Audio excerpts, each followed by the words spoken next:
Imagine a life where your kindness was mistaken for weakness. Your silence was labeled guilt. Your loyalty was treated as foolishness. The very people you called family, the ones you stood by, sacrificed for, and prayed for, turned their eyes of judgment toward you. They whispered behind your back, created stories to justify their betrayal, and painted your pain as your fault. They thought they had the right to define you, but what they didn't know was that God was watching. There comes a moment when heaven itself steps in, not to explain you, not to defend you, but to vindicate you. You see, vindication is not when people finally understand you. It's when God reveals who you truly were all along. It's when every false story, every twisted perception, every cruel judgment falls apart in the light of divine truth. Perhaps you have been the black sheep in your family, the misunderstood one, the quiet one, the one they used as a mirror for their insecurities. They mocked your patience, questioned your faith, and told others that your silence was proof of guilt. Yet while they gossiped, God was writing. While they mocked, heaven was moving. While they turned against you, angels were preparing a revelation that would silence every tongue that rose in judgment against you. Do you know why God allows people to misjudge you? It's because He wants you to rise without their approval. He wants your story to be so undeniably divine that when it unfolds, everyone who doubted you will know it was never you who was weak. It was their vision that was blind.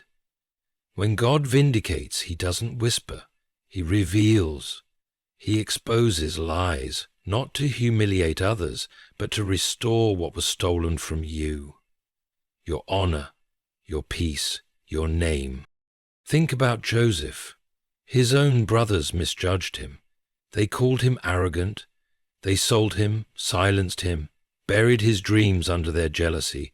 But years later, they had to stand before him, not as equals, but as witnesses to the glory of God in his life. That's what vindication looks like. God lifts you so high that those who tried to bury you have to look up to see what He has done. And so when your family misjudges you, when they spread rumors, twist your motives, and make you feel like a stranger in your own home, don't fight back. Don't waste your breath explaining yourself to those committed to misunderstanding you. Let God do the talking. He speaks in blessings. He explains through elevation. He reveals through transformation. There will come a day when the same people who thought you were nothing will witness how far God has brought you. They'll see the peace they tried to destroy still glowing in your spirit. They'll see the doors they closed on you reopened by divine hands. They'll see the love of God surrounding you in ways they can't explain. And that's when silence will fill the room. The silence of conviction, the silence of realization, the silence of witnessing what only God could do. Vindication doesn't always come through confrontation. It comes through transformation. God will not argue with your accusers. He will outbless them. He will not give you revenge. He will give you restoration. And when He's done, they'll know that the one they misjudged was His chosen one all along. So if you're listening to this today with a heavy heart, if you've been carrying the pain of being misunderstood, lied about, or judged by those who should have loved you most, hear this truth. Your story isn't over. God is preparing a moment where every false word will collapse under the weight of His favor. Every cruel opinion will dissolve in the presence of His blessing, and every family member who thought you'd never rise will have to witness the hand of God lifting you higher than they ever imagined. Stay silent, but stay faithful. Don't let bitterness steal your blessing. Don't let anger cloud your peace. Let God finish the story He started. Because when He turns the page, those who misjudged you won't just see your success. They'll see his signature all over your life. And when that day comes, don't gloat, don't boast, just smile with grace, because true vindication is not about proving them wrong. It's about proving that God was right about you all along. There are moments in life when the ones you love the most become the very voices that misunderstand you the deepest. Their words cut sharper than any enemy's blade, because they come from the people you trusted to see your heart. You try to explain, to make them see your intentions, but their minds are already made up. They label you without listening. They criticize you without compassion. And so you fall silent, not because you have no defense, but because you know that sometimes silence is the only language heaven understands. But here's the truth that few ever tell you. God allows misjudgment not to destroy you, but to develop you. It is not punishment, it's preparation. Every time someone misreads your heart, God gives you a chance to find your worth in Him instead of in their approval. Every false story told about you becomes a spiritual weight that strengthens the muscle of your faith. Every misunderstanding becomes a mirror that reveals how deeply you depend on validation. And when you no longer need to be understood by people to stay peaceful within yourself, that's when you begin to grow. When your family talks about you behind closed doors, God listens behind the veil. He watches every careless word and sees every tear you hide. But rather than stopping the storm, He sometimes lets it rage, because it's in that storm that you learn endurance. You learn what it means to stand alone. You learn that divine strength is not built in comfort, it's built in conflict. Every accusation that falls against you is a hammer strike on the anvil of your spirit, shaping you into someone unbreakable. Have you noticed how God often hides His greatest warriors in seasons of misunderstanding? Joseph was thrown into a pit by his own brothers. They couldn't see the favor on his life. They only saw their jealousy. David was accused of arrogance when he spoke faith. Hannah was mocked for praying. Even Christ Himself was misjudged by the very people He came to save. Why? Because misjudgment separates the genuine from the superficial. It's God's way of proving that your faith isn't tied to applause. It's rooted in purpose. There's a sacred strength that comes from being falsely accused and still choosing grace. You begin to see that no human verdict can rewrite what God has written about you. When they said you'd never rise, God whispered destiny. When they said you were finished, He called you chosen. And so He lets them talk. He lets them doubt. He lets them spread their stories. Because one day the same lips that condemned you will be forced to confess that God was with you all along. In those lonely seasons, when your heart feels heavy with disappointment, understand this: heaven is closer than you think. The very pain that makes you cry out in confusion is the same pain that matures your spirit. God is not ignoring you. He's building you. He's teaching you to live above opinions, to stay steady when others waver, to keep your heart soft even when the world grows hard. You are not being punished, you're being promoted, but promotion always comes disguised as persecution. So, don't despise the moments when your name is dragged through the dust. God is polishing it in secret. Don't resent the silence of those who should have defended you. Their silence is making room for God's voice to be heard louder. Don't let bitterness poison your growth. Let faith turn your wounds into wisdom, because one day you'll look back and realize that the misjudgment you thought would break you actually built you into the person God needed you to become. Every word spoken against you was an invitation to grow stronger in spirit. Every rejection was a redirection toward divine favor, and every tear was counted, not wasted. When the world misunderstood your motives, God saw your heart. When your family doubted your dreams, God remembered your destiny. You may not see it yet, but this very pain is building in you a strength that cannot be shaken. There will come a time when God will lift you so high that even those who once misjudged you will stand in awe. Not of your success, but of your resilience. Not of your wealth, but of your peace. Because nothing confuses a judgmental heart more than watching the one they condemned rise with grace instead of vengeance. So hold your head high, even when the whispers surround you. Your story isn't over. It's just being written by hands greater than yours. The same God who allowed the misjudgment is the same God who will use it as the foundation of your vindication.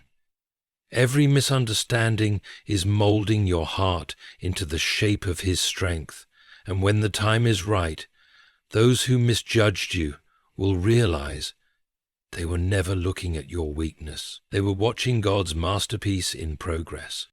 There will be times when your heart burns with the desire to explain yourself, to defend your name, to set the record straight, to make others see what really happened.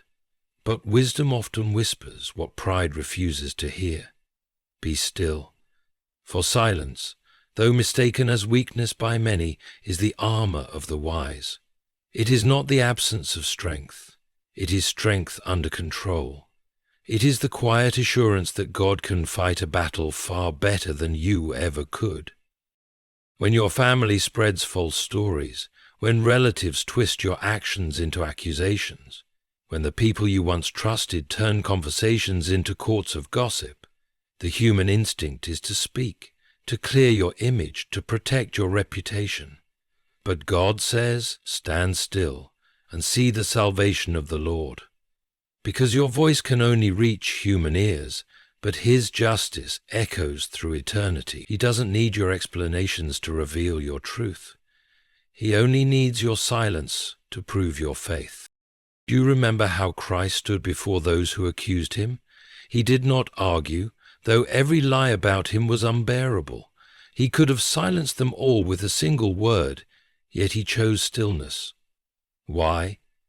Because silence speaks louder than shouting when truth is on your side.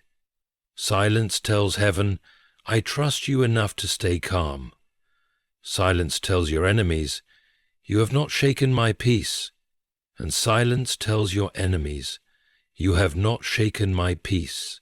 And silence tells your enemies, you have not shaken my peace. And silence tells your enemies, you have not shaken my peace. And silence tells your enemies, you have not shaken my peace. It takes divine maturity to remain silent when you are misunderstood. It takes deep faith to let God answer in His time instead of reacting in yours. But when you resist the temptation to defend yourself, something powerful happens. Heaven begins to move on your behalf. God begins to align circumstances, reveal hearts, and expose lies. He begins to orchestrate a vindication so clear that your silence becomes the very evidence of your innocence. Your silence is not the absence of words. It's the presence of wisdom. It says, I will not waste my breath, where truth will one day speak for itself. Because words can often dig graves where patience would have built thrones. When you hold your peace, you're not letting them win, you're letting God show up. And when He shows up, He never shows up small. Many people think silence is passive, but in reality, it is the most powerful form of active trust. Every second you stay silent when attacked, you're saying, I know who fights for me. Every moment you refuse to argue, you're declaring, the truth doesn't need my defense, it needs time. And time, when guided by God, always tells the truth. Think of how Joseph must have felt when his brothers sold him, when Potiphar's wife lied about him, when he was thrown into prison for something he never did. He had every reason to protest, every reason to demand justice, but he stayed quiet. And what happened? God raised him to power so great that even those who accused him had to bow before him. That is the reward of silence, the kind that allows God's justice to write the final chapter. Sometimes the people who misjudge you expect your reaction. They wait for you to lose control, to argue, to prove that their version of you is true. But when you stay silent, you steal their power. You become unpredictable, unshakable, untouchable, because silence not only confuses those who wish to harm you, it convicts them. It makes them question why their words no longer hurt you, why their opinions no longer matter, and why your peace remains unbroken. And that's the power of divine restraint. And make no mistake, your silence will not go unnoticed by heaven. God is not asking you to stay quiet because he's ignoring your pain. He's asking because he's preparing something bigger. Every unspoken word becomes a seed planted in the soil of faith. And when the time is right, that seed will bloom into a vindication so visible that your silence will be remembered as the loudest thing you ever said. Let them talk. Let them judge. Let them whisper their half-truths in corners where light does not reach. For there will come a day when light will flood those corners, and every word they said will echo back in shame. But you will be standing tall, not because you argued your way to victory, but because you trusted your way into peace. So the next time you are tempted to explain yourself, to fight your case before people who have already decided their verdict, remember this. The courtroom of heaven is still in session, and when the judge speaks, every false witness will fall silent. Your silence is not weakness. It is a declaration of spiritual strength. It is saying, I refuse to match their noise with my words. I will let my peace be my protest, and my blessings be my answer. For in the end, silence is not about losing the argument. It's about winning your soul. And when God finally reveals the truth, your quiet endurance will echo louder than every lie ever spoken against you. There are seasons when life feels like an unfair trial. You stand accused, not in a courtroom, but in the quiet gossip of your own family. They speak of you as if they've read your heart, but they've only imagined your intentions. They twist your silence into arrogance, your kindness into manipulation, your faith into foolishness, and in their judgment they bury the truth beneath layers of falsehood. You walk around carrying the weight of rumors, and still you wonder, why does God remain silent when lies about me seem so loud? The answer, my friend, is divine timing. God's silence is never absence, it's set up. He allows deception to grow just long enough for its own fruit to expose it.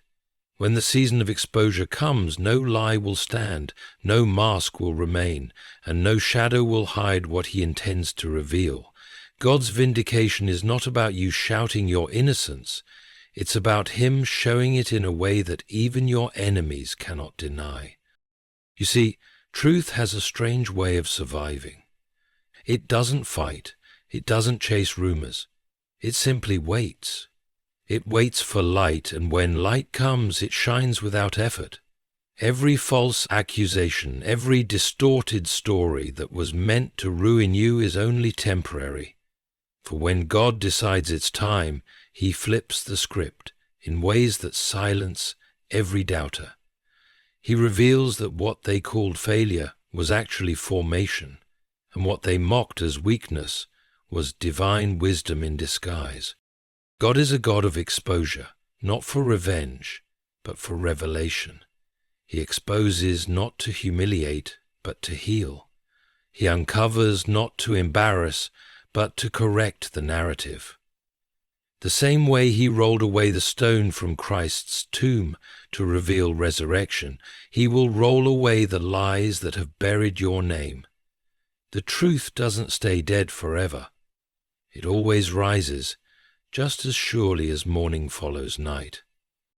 Sometimes The exposure happens quietly. Hearts begin to change. Conversations shift. The same family members who once doubted you begin to sense something different. They see the peace in your eyes, the favor on your life, the blessings that cannot be explained by human effort alone.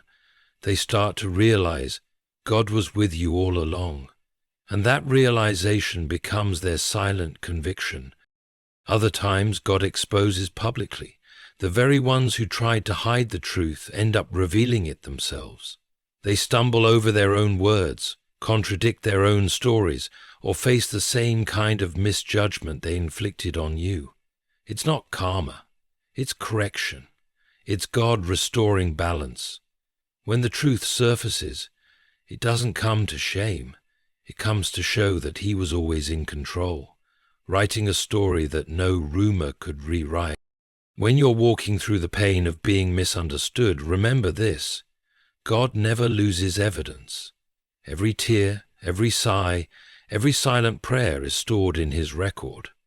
He doesn't forget what was said in the dark, and when His timing arrives, He opens the book. He doesn't need your help to prove who you are. He will prove it through the peace you carry, through the favor you walk in, and through the blessings that follow you, even when others try to block them. Think of Joseph once more. His brothers sold him, lied to their father, and hid the truth for years. But the time came when famine struck, and they were forced to face the one they had wronged. They came begging for help, not realizing that the one they betrayed now held their provision in his hands.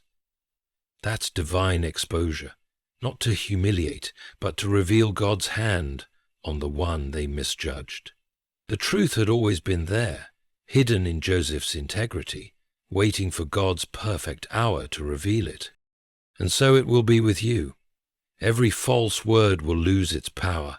Every story that was meant to stain your name will fade like mist in sunlight. For when God reveals who you are, He doesn't do it halfway. He reveals it in full glory. He lets your peace outshine their bitterness, your consistency silence their gossip, and your elevation expose their deceit. Do not be anxious about when or how it will happen. The same God who allowed you to be hidden will choose the perfect moment to unveil you, and when He does, you won't need to say, "See, I told you so." Your life will speak it. Your restoration will say what your lips never had to. The ones who once looked down on you will look at you differently, not because you demanded it, but because God demonstrated it. So, walk with quiet confidence. Do not rush divine exposure. It is sacred. Let God reveal you when your heart is ready to carry it, with grace. Because when He uncovers the truth, He does it in such a way that even your accusers will stand in awe and whisper, "Surely God's hand was upon this one." And this was another case, for in a people worthy of there is something profoundly sacred about the way God restores His children. He doesn't do it in secret, nor does He rush it. He lets time do its quiet work, and when the season is ripe, He brings your vindication into full view before every eye that once looked down on you.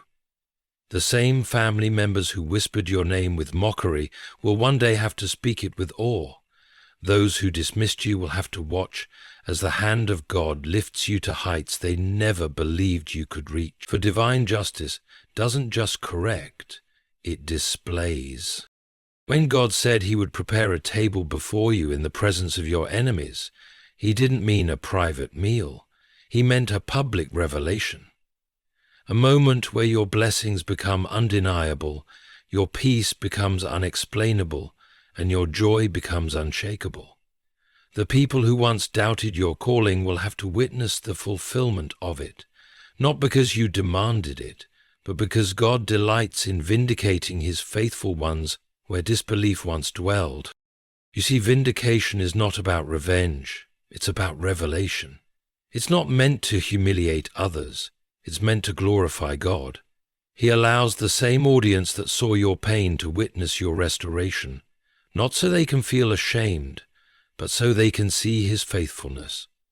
The same relatives who laughed when you fell will have to acknowledge His grace when you rise. The same family that excluded you from their plans will watch God include you in blessings they cannot touch. The same family that excluded you from their plans will watch God include you in blessings they cannot touch. Sometimes God will even allow those who misjudge you to be present at the moment He blesses you, not to mock them, but to teach them. He wants them to understand that your story was never about them, it was about Him. He uses your life as a living parable, a lesson that humility wins where arrogance fails, and faith outlasts every lie. In doing so, He turns your personal pain into a public testimony.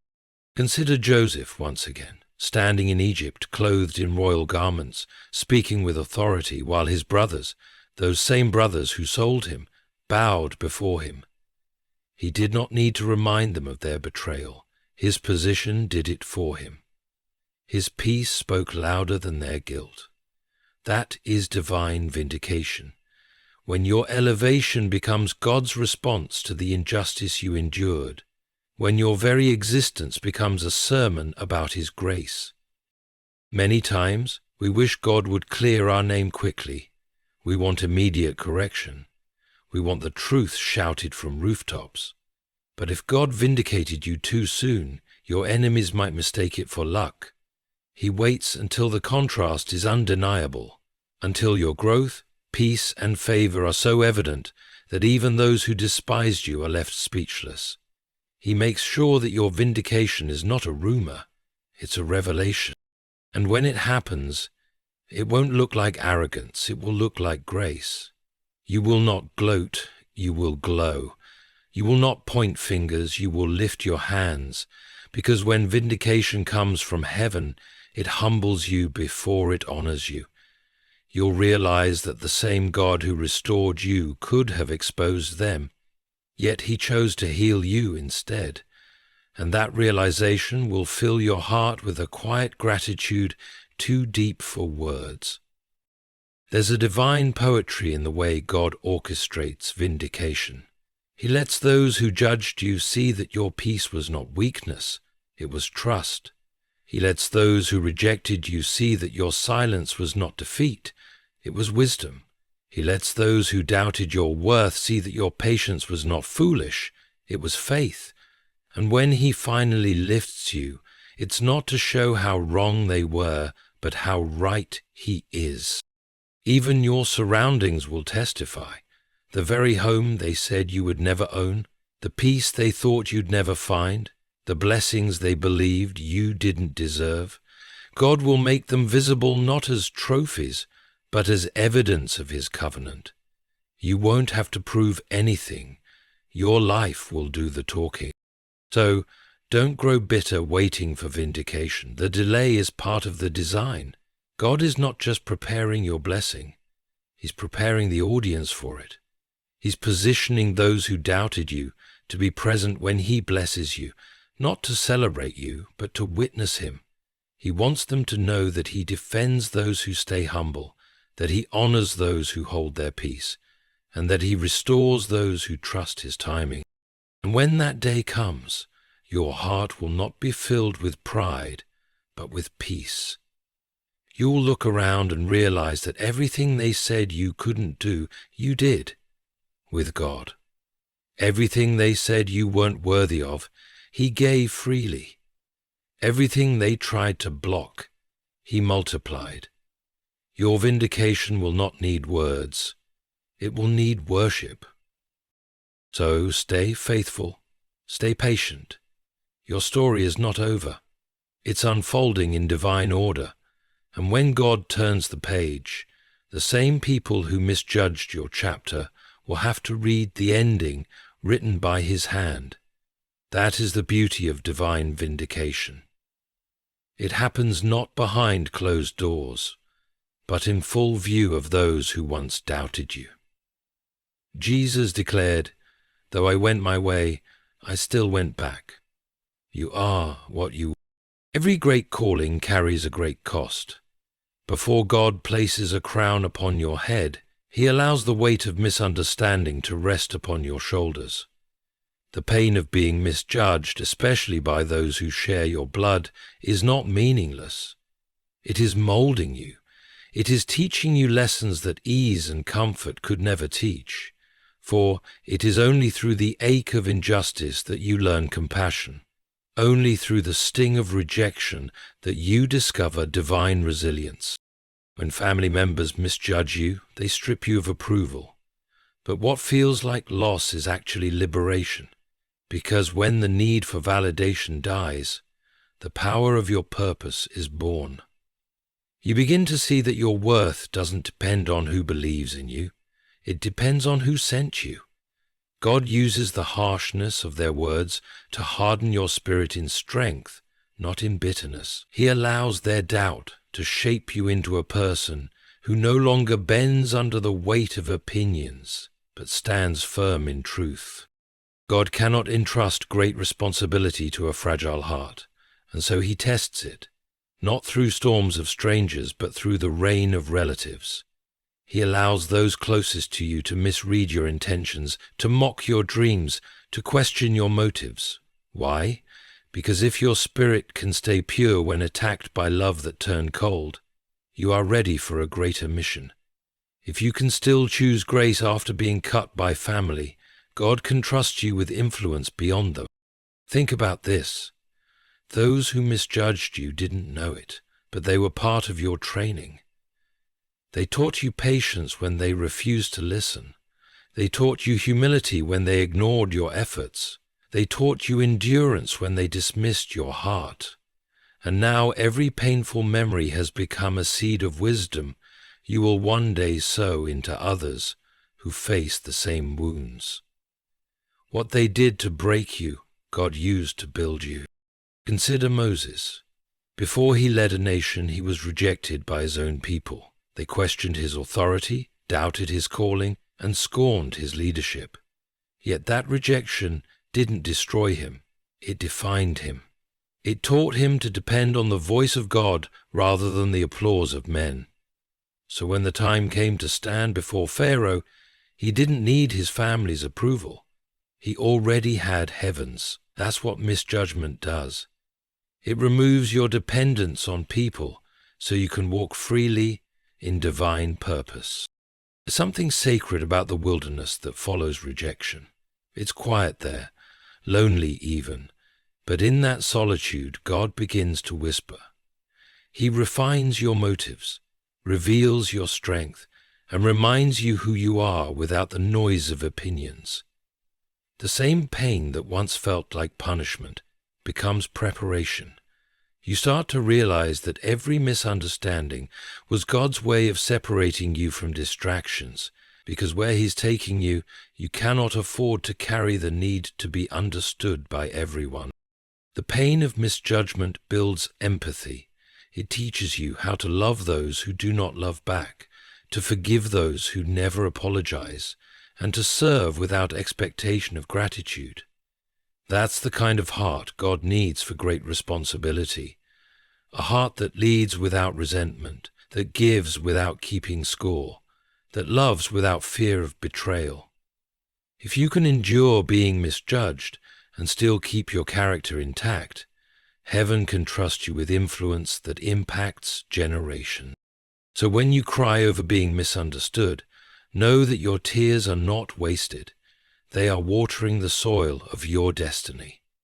When you feel unseen by those you've stood by, remember that God is watching.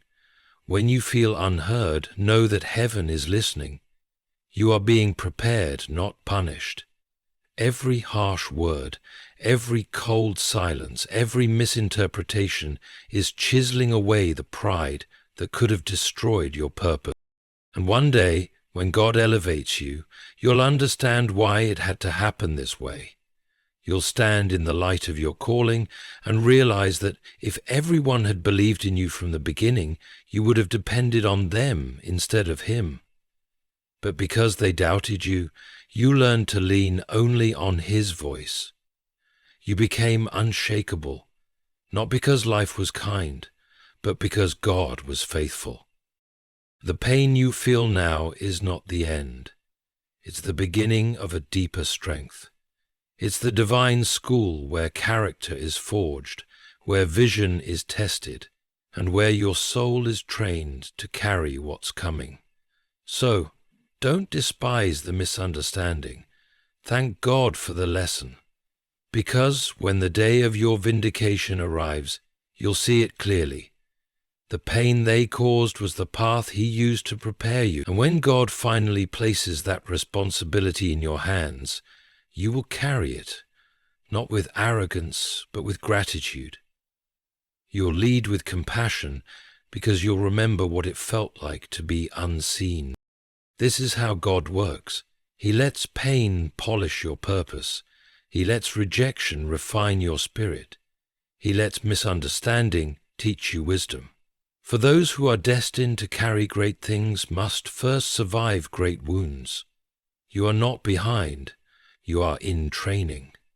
And when the training is complete, those who misjudged you will not recognize the person God has built from the pieces they tried to break. True vindication is not when your enemies finally admit they were wrong. It's when you no longer need them to. It's when your heart finds peace in knowing that God has already handled what you could never fix. Forgiveness is not weakness. It is the final victory. It is the evidence that the poison of betrayal did not stay in your spirit. When you forgive, you rise above the battlefield that others are still fighting on. You stop bleeding from old wounds and start shining with new wisdom. But there comes a sacred point in your journey when you realize that the people who misjudged you were never the real enemy. They were instruments in your preparation. They sharpened your discernment. They exposed what needed healing in your heart. They revealed who you were not, so God could show you who you truly are. And when that understanding dawns upon you, anger begins to melt away. You start to see them not as villains, but as tools in the divine sculptor's hand. That is the beginning of forgiveness. Forgiveness doesn't mean what they did was right. It means you refuse to let what they did keep you bound. It's a declaration that says, you hurt me, but you won't hold me, because as long as bitterness lives in your heart, you're still tied to the people who wronged you. You might be free physically, but spiritually, you're still standing in that moment of pain. Forgiveness breaks that tie. It severs the emotional chain that connects you to what tried to destroy you. And once it's broken, the peace that enters your soul is beyond understanding. When family members misjudge you, the wound goes deeper than mere criticism. It shakes your sense of belonging. It makes you question if you were ever truly loved. But forgiveness heals that wound by reminding you that your identity was never dependent on their acceptance. You belong to God, and His validation is the only one that endures. When you forgive, you reclaim your dignity. You take back the power that pain once had over you. You say, I am more than what was done to me. I am what God is doing in me. Forgiveness is also a sign that you have matured spiritually. Anyone can pray for justice. Only the healed can pray for mercy. It takes divine strength to look at those who wounded you and ask God to bless them. It doesn't mean you forget. It means you release. You let go of the desire to see them hurt because you finally understand that vengeance belongs to God and His justice is perfect. Where your hand might strike in anger, His hand restores in wisdom.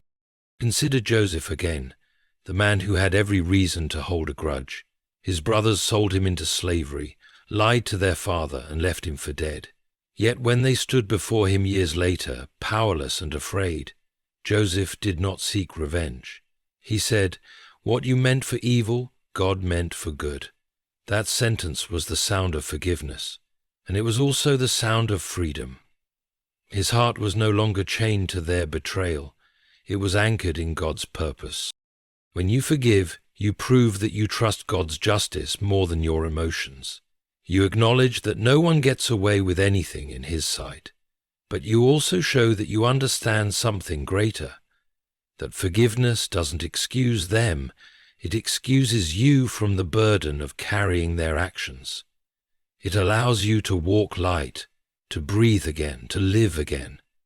You start to smile, not because everything is perfect, but because you are no longer enslaved by what was imperfect. And here's the divine irony. Once you truly forgive, God begins to elevate you, because He can only bless a heart that's clean. As long as bitterness lives there, blessings are delayed. But when you release the bitterness, heaven releases the favor. Suddenly doors open, peace flows, and you begin to experience a joy that no apology could have given you. That's when you know you've been vindicated. Not when they regret, but when you're free. Forgiveness also confuses those who wronged you. They expect retaliation, but you respond with grace. They expect silence, but you respond with peace. And that peace becomes the loudest proof that God has already handled the matter. Because nothing unsettles a guilty heart more than seeing the one they hurt walking in serenity. So when you find it hard to forgive, remember, you're not doing it for them. You're doing it for yourself.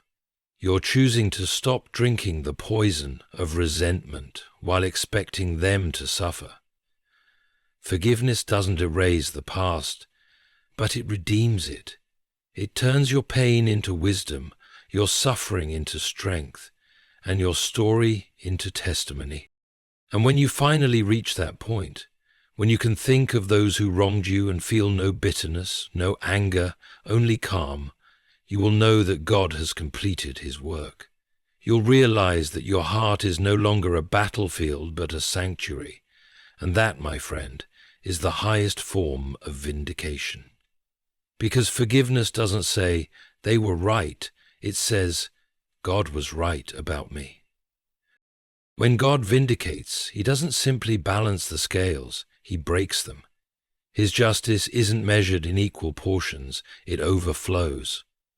He doesn't just restore what was lost, He multiplies it until the memory of your pain is overshadowed by the abundance of His goodness. The same family members who misjudged you will watch in astonishment as God not only lifts you up, but blesses you beyond anything they believed possible. Because divine restoration doesn't return you to where you were, it carries you to where you were always meant to be. There's a pattern in how God moves. He allows loss before restoration. He permits humiliation before honor.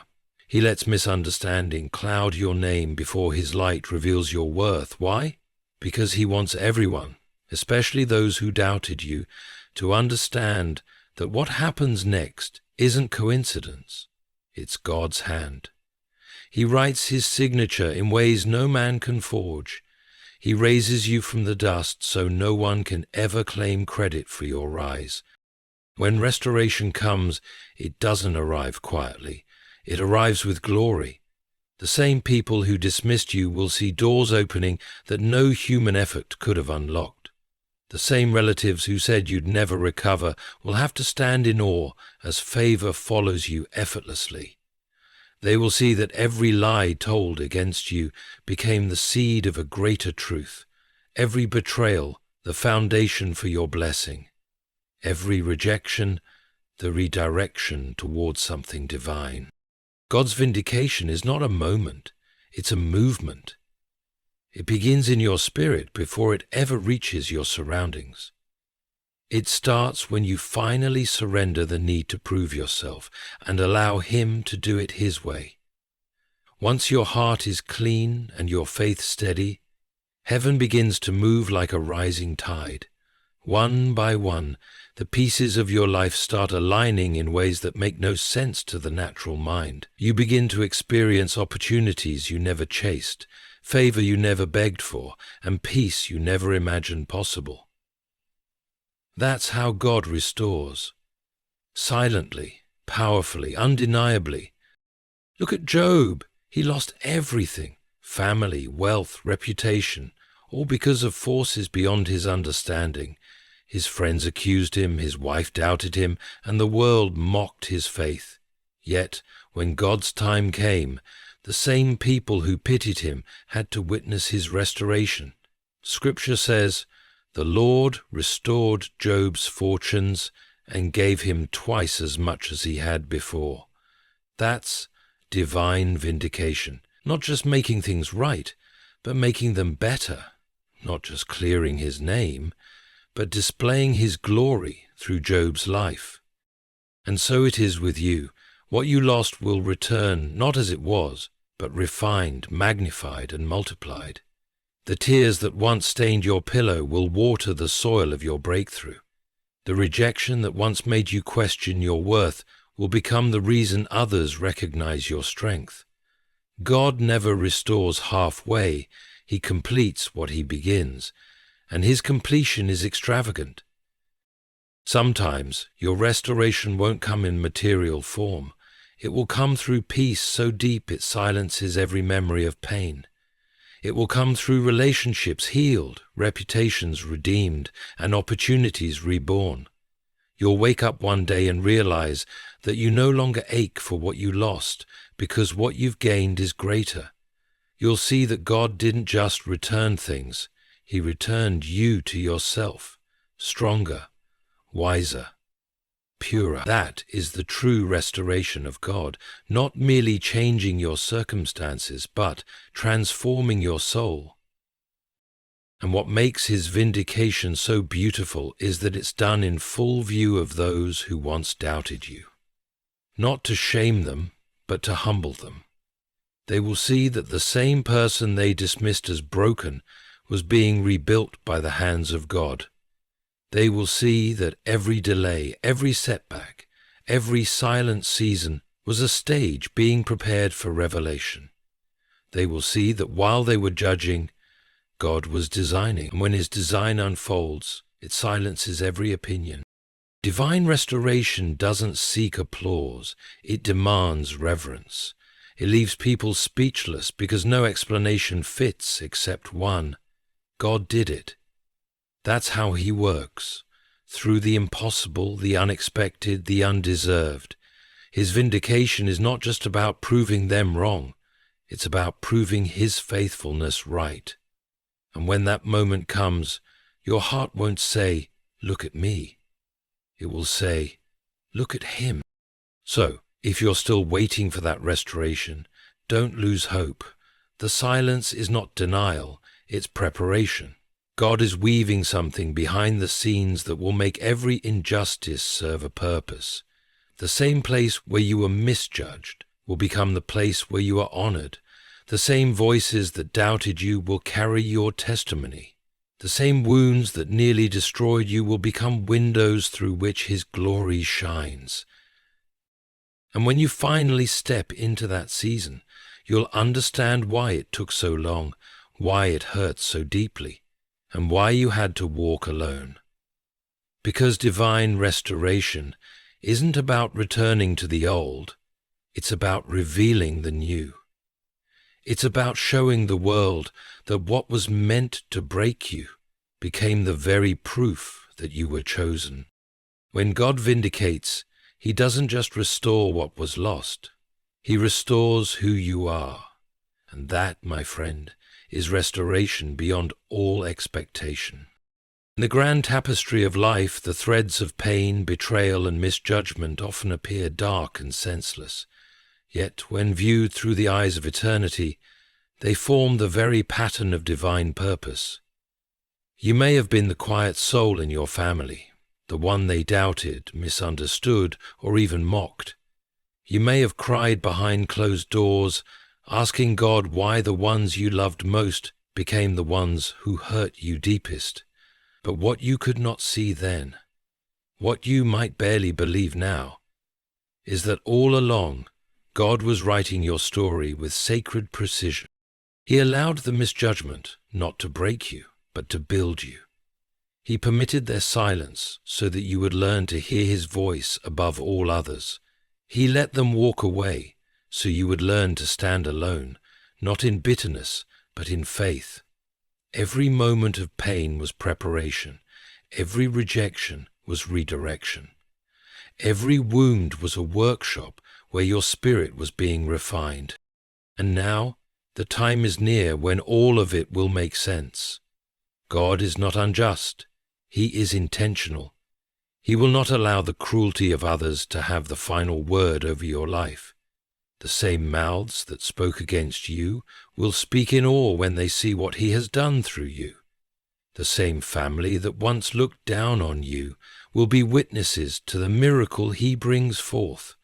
They will see your peace, your favor, your restoration, and they will know that it was not man, but God.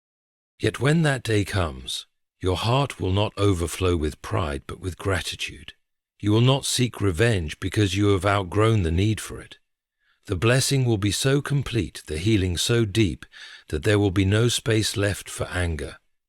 You will stand tall, not as the one who was vindicated, but as the one who was transformed. For true vindication is not about proving others wrong. It's about revealing how right God has always been. You will forgive, not because they deserve it, but because you finally understand that forgiveness was your freedom all along. You will smile, not because they finally see your worth, but because you never lost it. And you will move forward, not with the weight of your past, but with the wings of your purpose. Remember this: when God restores, He never returns you to what was. He carries you to what will be. What was broken becomes beautiful. What was hidden becomes holy. What was misjudged becomes miraculous. And through it all, your life becomes the living proof that no lie, no betrayal, and no misunderstanding can stand against the truth of God's plan. So, hold your peace.